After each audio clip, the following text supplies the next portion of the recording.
Good morning friends.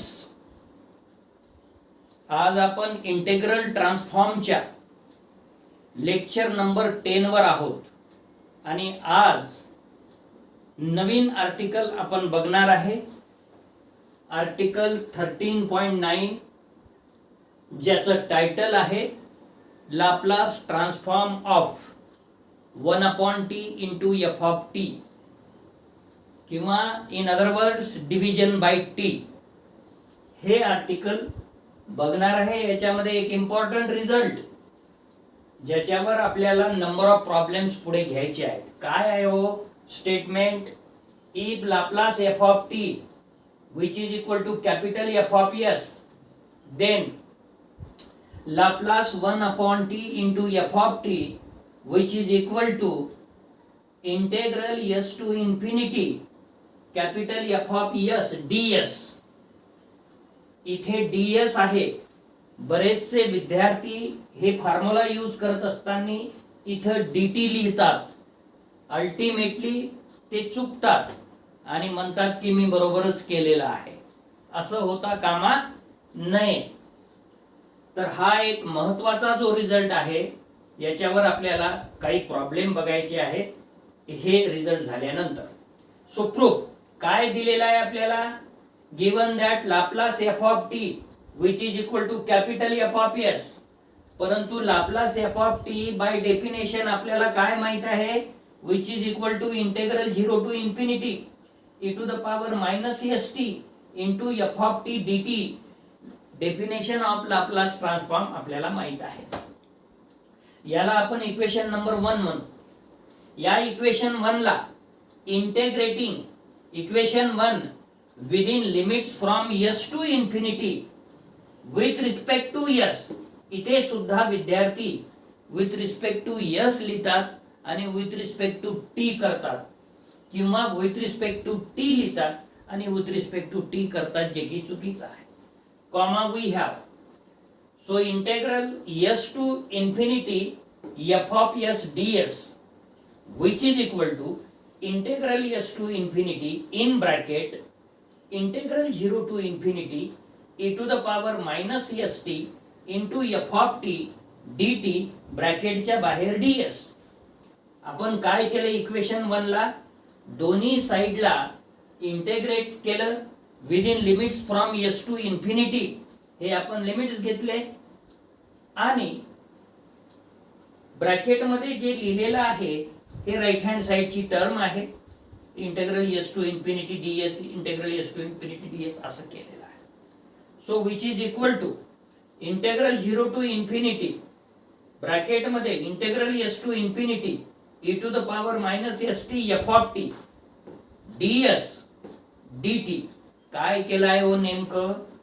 Order of integration आपण बदललेला आहे आणि डबल इंटेग्रेशन मध्ये बीएससी सेकंड इयरला we have already studied order of integration can be changeable.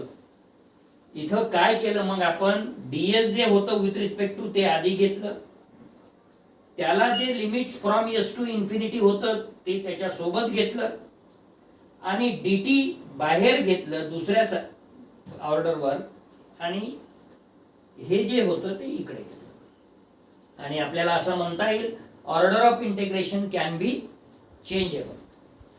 So which is equal to 0 to infinity. आता बघा with respect to S चा जर विचार केला तर हे ब्रॅकेटेड व्हॅल्यू मध्ये एफ ऑफ टी काय आहे? कॉन्स्टंट आहे. त्याच्यामुळे त्याला आपण इंटेग्रलच्या बाहेर लिहू शकतो. मग इंटेग्रल मध्ये काय राहिलं? Integral S to infinity e to the power minus st ds आणि आपल्याला इंटेग्रेशन विथ रिस्पेक्ट टू काय करायचं आहे? s करायचं आहे. त्यामुळे याचं इंटेग्रेशन काय येईल? e to the power minus st divided by minus t, जो की आपण इकडे लेफ्ट ब्रॅकेटच्या बाहेर मायनस घेतलेला आहे आणि हे t घेतलेलं आहे. म्हणजे e to the power minus st bracket मध्ये आणि limit from s to infinity dt. आलं का लक्षात? Yes. So which is equal to integral 0 to infinity minus f of t upon t bracket मध्ये अप्पर लिमिट जर ठेवलं तर काय होते? e to the power minus infinity 1 upon e to the power infinity 1 upon infinity, it is 0. Minus lower limit जर ठेवलं तर काय ठेवायचं आहे? लोअर लिमिट मध्ये एस च्या जागी एस ठेवायचा आहे, कारण की विथ रिस्पेक्ट टू एस केलेला आहे आपण, e to the power minus S t, काहीही बदलणार नाही. आणि शिल्लक काय राहील? इथं ब्रॅकेटच्या बाहेर dt लिहायचं विसरलो आपण.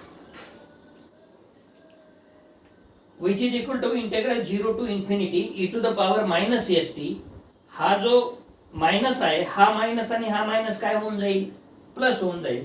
आणि याला आपल्याला असं लिहिता येईल 1/t f of t dt. आणि हे काय आहे हो? जर इथे आपण लाप्लास ट्रान्सफॉर्म च डेफिनेशन यूज करायचं ठरवलं तर आपल्याला काय लिहिता येईल? आपल्याला लिहिता येईल which is equal to Laplace in bracket 1/t f of t, जे की आपल्याला प्रूव्ह करायचं होतं. Laplace 1/t f of t which is equal to integral s to infinity capital f of s ds. तर हे झाला रिझल्ट. आता आपल्याला f of t दिलेला असेल आणि डिव्हाइडला t च्या फॉर्म मध्ये असेल तर असे प्रॉब्लेम आपल्याला या फॉर्म्युल्याच्या मदतीनं करता येईल. कॉरोलरी मध्ये काय केलं आहे आपण? कॉरोलरी मध्ये हा जो लाप्लास आहे तो कुठे गेला? हा लाप्लास लेफ्टला आला तर काय होईल? इनवर्स होईल. Laplace inverse integral s to infinity capital f of s ds. आणि राईटला काय राहील? 1/t f of t. किंवा तुम्हाला हे जर लक्षात येत नसेल तर लाप्लास इनवर्सनी मल्टिप्लाय करा. लाप्लास इनवर्सनी जर या रिझल्टला प्रूव्ह केलेल्याला मल्टिप्लाय केलं तर लेफ्ट हँड साइडला Laplace inverse integral s to infinity f of s ds which is equal to Laplace inverse into l, म्हणजे l raised to 0. and you also know that anything raised to 0 is 1. हे झालं corner. आता बघू आपण याच्यावर examples. Examples 10 on page number 811. काय आहे? Find the Laplace transform of sin 2t upon t. म्हणजे इथे f of t ची किंमत किती आहे? sin 2t. आणि मग या f of t ची किंमत कन्सिडर करून आपल्याला या फॉर्म्युल्याचा वापर करून हा प्रॉब्लेम सहज करता येईल. सोल्युशन.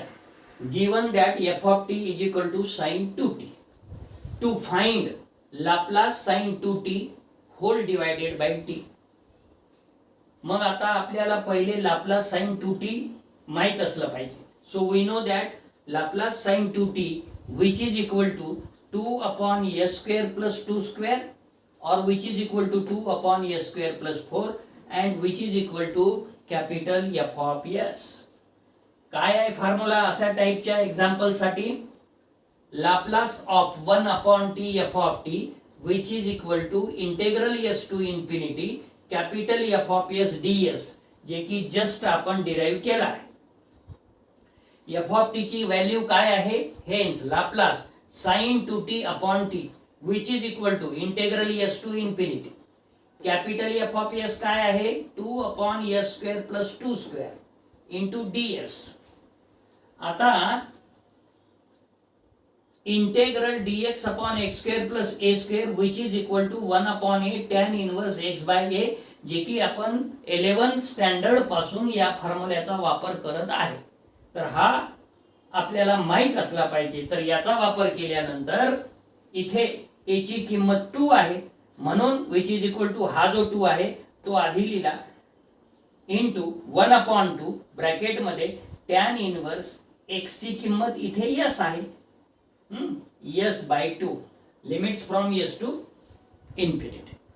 मग आता अप्पर लिमिट हे 2 काय होईल? कॅन्सल होईल. अप्पर लिमिट जर ठेवलं तर tan inverse infinity minus tan inverse s by 2. परंतु tan इनवर्स इन्फिनिटी हे 90 ची व्हॅल्यू आहे which is equal to pi by 2 minus tan inverse s by 2 which is equal to cot inverse s by 2. कसं आलं हो? Formula आपल्याला माहित पाहिजे because tan inverse x plus tan cot inverse x which is equal to pi by 2. आपल्याला पाहिजे pi by 2 minus tan inverse x which is equal to cot inverse x. तर हा झाला एक्झाम्पल नंबर 10. अजून एक एक्झाम्पल घेऊ. Example 11 on page number 811. Find the Laplace transform of f of T which is equal to integral 0 to t sine t upon t D T.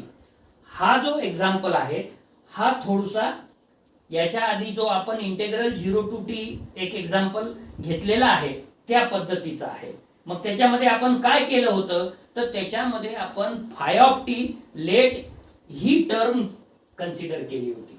So इथे पण तेच करावं लागेल. Solution we have integral 0 to t sine t upon t D t. इथं काय find the Laplace transform of f of t आणि f of t ची किंमत ही आहे. म्हणजे Laplace of 0 to t sine t upon t D t आपल्याला काढायचं आहे. Let phi of t is equal to आपण कन्सिडर केलं which is equal to 0 to t sine t upon t D t. मग याच्यावरून आपण लास्ट जे काही याच्या या सेम टाईपचा एक्झाम्पल घेतलेला आहे त्याच्यामध्ये काय केलं अँड फाय ऑफ 0 टू 0 म्हणजे which is equal to definitely 0 येईल. Then phi dash of t integration and differentiation are opposite to each other. That's why phi dash of t this integration d t vanish and only remaining phi dash of t is sine t upon t. हे आपल्याला मिळालं.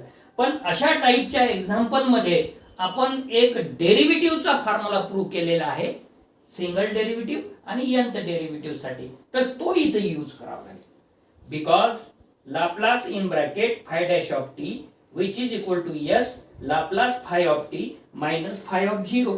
फक्त हा formula आपण Laplace f dash of t म्हणून prove केलेला आहे. म्हणजे एफ डॅश ऑफ टी चा फॉर्म्युला आपल्याला फाय डॅश ऑफ टी मध्ये कन्वर्ट करता येणार नाही का? डेफिनेटली येईल. तर ते तुम्हाला जमलं पाहिजे. तर मग फाय ऑफ 0 काय मिळवलं हो इथे 0 मिळवलं म्हणजे that's equation which is equal to s Laplace phi of t. आणि म्हणून Laplace phi of T which is equal to this s goes to the denominator 1 upon s Laplace phi dash of t. Hence Laplace phi of t काय consider केलेला आहे आपण integral 0 to t sine t upon t D t आणि याचीच value काढायची आहे. So which is equal to 1 upon s Laplace phi dash of t काय मिळवलं साइन टी अपॉन टी. याला इक्वेशन नंबर 1 म्हणता येईल. आता याला या 10th टाईपच्या पद्धतीनं आपल्याला करावं लागेल. म्हणजे we know that Laplace sine t is equal to 1 upon s square plus 1 which is equal to capital F of s. आणि hence Laplace 0 to infinity sin t upon t dt which is equal to 1 upon s आणि f of s ची value काय 1 divided by s in bracket integral s to infinity f of s ची value 1 upon s square plus 1 into ds. हा formula वापरला कुठला Laplace 1 upon t f of T which is equal to integral S to infinity f of s d s. हे इथे बाकी आहेच. Right hand साइडला या लाप्लास साइन टी अपॉन टीच्या विच इज इक्वल टू आपण integral S to infinity d s upon s square plus 1 जे की कॅपिटल एफ ऑफ एस ची व्हॅल्यू आहे डी एस. आता which is equal to 1 upon s this is tan inverse s. हा formula वापरला integral dx upon x square plus a square which is equal to 1 upon a tan inverse x upon a. a ची किंमत इथं 1 आहे s ची किंमत x ची किंमत s आहे त्यामुळे 1 upon s in bracket tan inverse s limits from s to infinity. So which is equal to 1 upon s in bracket tan inverse infinity minus tan inverse s. परंतु tan inverse infinity तुम्हाला माहित आहे it is पाय by 2 आणि lower limit yes ठेवायचं आहे यसच्या जागी tan inverse yes. तर अशा पद्धतीनं hence Laplace integral 0 to infinity sine t upon t D t Laplace transform of integral 0 to t sine t upon t D t which is equal to 1 upon s in bracket pi by 2 minus tan inverse x. याचं उत्तर हे बी येऊ शकते पुढे जर एक step लिहिलं तुम्ही 1 अपॉन यस काय formula tan inverse x pi by 2 minus tan inverse which is equal to cot inverse s. हा रिझल्ट सुद्धा याला इक्वल टू येऊ शकते. तर मित्र हो आज आपण महत्वाचे 2 एक्झाम्पल्स घेतले या रिझल्टवर. अशा पद्धतीनं आपल्याला कुठलेही प्रॉब्लेम या टाईपचे करता येईल. आज मात्र आपण या लेक्चरसाठी इथेच थांबणार आहोत.